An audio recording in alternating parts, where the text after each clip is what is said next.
Hello guys, Hobby's Cooking. Okay, for today, ang menu natin ay surprise. Yeah. And ginawa ni Hobby yung lutuan from scratch kasi namimiss niya daw yung buhay probinsya.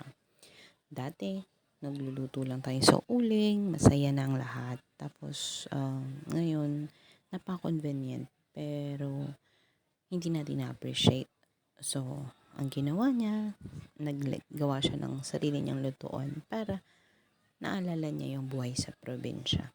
So, ano ba tong niluto ni Hobby? Yes, nagluto po siya ng isdang um, ginanga or pinaksiw. Then, nilagyan niya ng talong. Tapos, nagprito din kami ng talong at pritong isda kasi gusto yan ng mga bata. Also, meron din siyang bago